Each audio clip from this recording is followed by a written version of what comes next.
Futur en main. Des conseils, des idées pour t'orienter demain. Un podcast de la région académique Bourgogne-Franche-Comté. Bonjour et bienvenue dans ce deuxième épisode du podcast Futur en main, dans lequel nous abordons le parcours d'étudiants dans leur formation pour analyser un petit peu les différences avec l'année terminale. Donc nous accueillons aujourd'hui Mathis et Camilia qui sont en troisième année d'études de santé à Besançon en médecine. Bonjour à vous deux. Et donc pour commencer, on va rentrer dans le vif du sujet avec la comparaison avec l'année terminale. Est-ce que ça a changé grandement les choses au niveau du rythme de travail entre le PASS et votre année de terminale et aussi la part de travail qui est à réaliser en dehors des cours? Forcément c'est un rythme de travail qui est déjà très très différent parce que c'est la faculté, donc on n'a pas des cours comme au lycée où on va faire 8h 17h, un emploi du temps très précis avec une obligation d'aller en cours. Là on a le choix d'aller en cours ou non, et ça peut ne pas impacter finalement sur nos résultats de ne pas aller en cours. Et en fait du coup c'est vraiment une organisation personnelle, et ça c'est, je trouve, au-delà de l'aspect quantitatif, c'est vraiment l'organisation qui est très très différente. C'est à nous de fixer comment on veut s'organiser. Si y a des gens qui veulent travailler, se lever à 6h et travailler jusqu'à 21h, voilà, ça va être leur rythme d'organisation. Et d'autres vont plus aimer travailler la nuit, aimer travailler le soir, etc. Et en PASS, en fait, la différence, c'est que vraiment les cours sont uniquement le matin. Et les cours ne sont pas obligatoires. Et du coup, par rapport à la quantité de cours, c'est vrai que ça change énormément de ce qui se passe au lycée, où déjà, vu qu'il y a des cours qui sont très réguliers, un chapitre va être abordé sur parfois plusieurs semaines.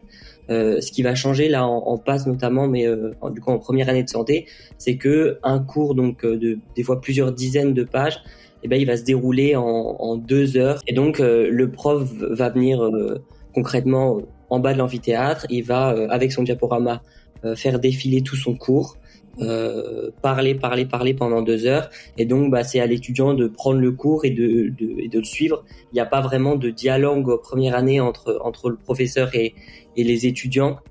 Donc c'est un rythme qui est très particulier, et donc la quantité fait que ça joue aussi sur la capacité à s'adapter. Ça s'accumule aussi au fur et à mesure des semaines jusqu'au partiel. Donc faut réussir à prendre le rythme, mais c'est aussi un rythme qui sert toutes les années d'après en médecine pour nous, mais pour toutes les filières de santé, il y a quand même pas mal de travail et de révision. Donc c'est utile aussi pour tout le reste des études. Comment est-ce qu'on arrive à se trouver une motivation qui permet de rester raccroché à ce nouveau rythme qui est imposé? C'est la motivation de faire un métier qui nous intéresse pendant plusieurs dizaines d'années. Mais la motivation, même si elle est centrale dans cette année, elle fait pas tout, parce que du coup il y a l'entourage, mais l'entourage même familial en général il est très présent. Il faut pas le négliger, et même si on avait l'habitude de faire beaucoup de sport, il faut continuer quand même un minimum. Moi j'ai tout arrêté, et mon corps vraiment il m'a dit stop à un mois des partiels du second semestre. Donc voilà, il faut continuer de s'aérer, il faut pas s'enfermer totalement. Et chaque fin de semaine, je me trouvais une activité, un truc que j'allais faire.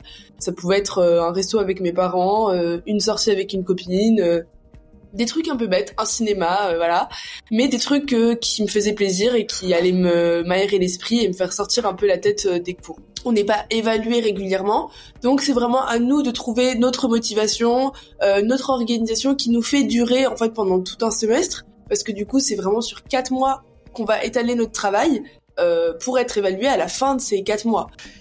Est-ce qu'il y a quand même, pour appréhender toutes ces difficultés et ce défi de l'autonomie, des petits effets de coopération entre étudiants pour essayer de se construire quelque chose? Oui, totalement. En fait, c'est une année très particulière parce que les liens, on les fait très très vite en fait. Et je sais que moi personnellement, mon année ma PASS en tout cas, j'ai vraiment travaillé avec un petit groupe. On était 3. Et c'est comme ça que pour moi ça a fonctionné, parce que justement il y avait cette motivation tout le temps.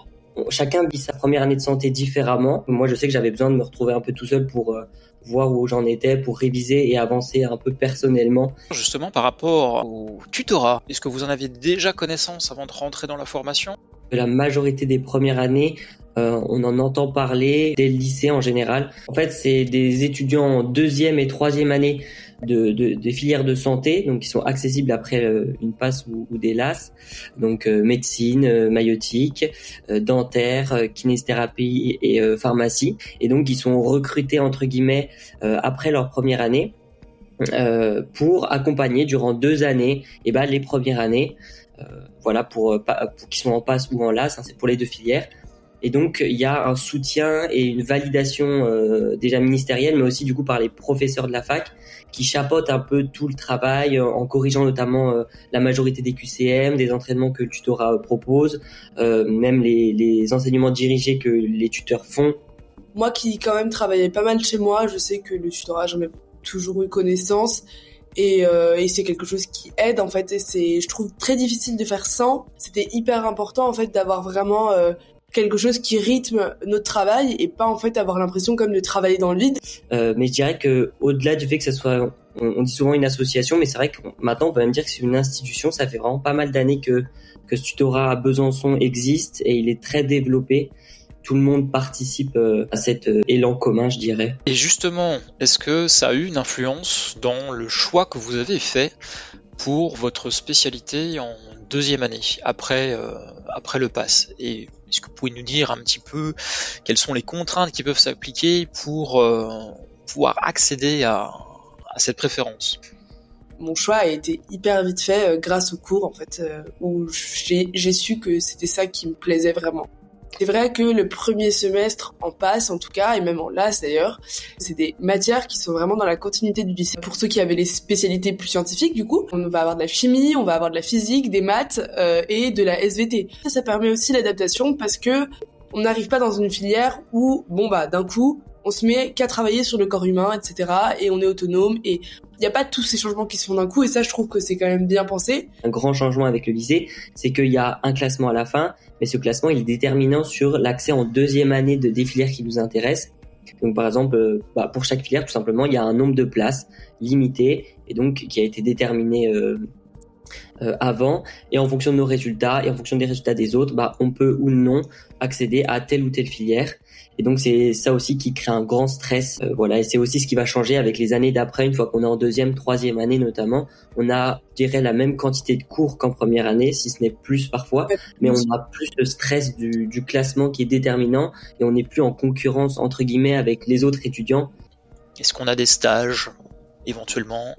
Dès la fin de la première année, on a un stage aide-soignant infirmier à l'hôpital, donc pendant 3 à 4 semaines l'été, juste après la première année. Mais ensuite, pendant la 2e, 3e année, grosso modo, on a entre une demi-journée à une journée de stage par semaine. Et au milieu de tout ça, il faut quand même un petit peu respirer, parce que c'est très intense. Alors, quand vous êtes arrivé, et puis sur la 2e, et puis l'année en cours, est-ce que ça a été compliqué de vous construire une vie étudiante au sens non scolaire? Moi, je sais qu'au début, c'était un peu plus compliqué parce que je travaillais à fond. Ça, c'était un truc au début avec lequel j'avais un peu de mal de réussir à pas stresser. Mais ça se fait très vite. Et puis, en fait, on fait des liens avec des nouvelles personnes. On s'ouvre à d'autres filières. Il y a des événements organisés par la corpo de notre fac. Donc, ça, c'est hyper cool, en fait.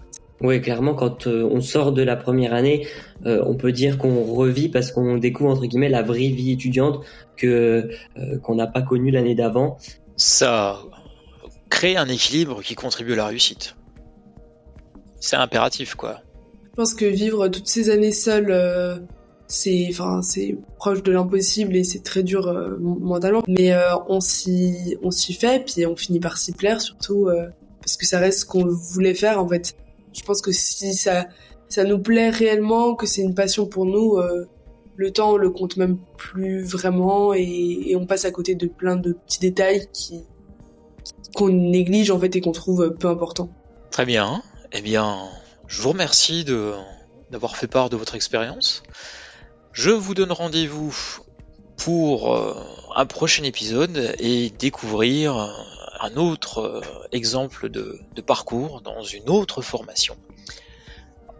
À bientôt.